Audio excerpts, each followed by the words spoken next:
আজ বাবা ধর্মরাজের পুজো। সকালে পুজো হয়ে গেছে, এখন বিকেলবেলা ভক্তা বের হয়। আমি বিয়ের পরেই প্রথম দেখব, তাই এতটা আইডিয়া নেই যে কি কি হয়। তো চলুন দেখে নিই, আমিও দেখে নিই, আপনারাও দেখে নেন। প্রচুর বড় মেলা বসেছে এখানে, এত ভিড় এখন থেকেই। তো রাতের বেলা আরও কত ভিড় হয়। এখানে চারিদিকে নানা রকমের খাবারের দোকান।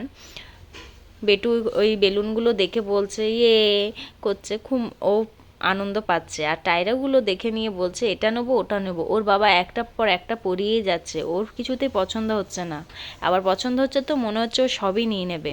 তাই ওর একটু শরীরটা খারাপ ছিল, তাই মনটা দেখুন একটু মরা মরা আছে। তাই এতটা খুশিতে নেই ও, তা ও কিছুটা আনন্দতে উপভোগ করে নিচ্ছে, যে মেলা বলে কথা। আর এখানে বাবা ধর্মরাজের মন্দিরের কাছে এসেছি, প্রণাম না করলে হয়, তাই বেটু প্রণাম করে নিল খুব সুন্দরভাবে।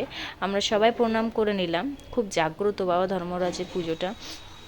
সূর্য প্রায় অস্তের দিকে যাচ্ছে আর ভক্তা পেরোনোর সময় হয়ে গেছে, তাই আমরা চটপট চটপট রওনা দিয়েছি দেখার জন্য, যে ওরা চলে গেলে আর কিছুই দেখতে পাবো না। এই যে পেরোচ্ছে দেখুন নানা রকমের সাজ পোশাক করে।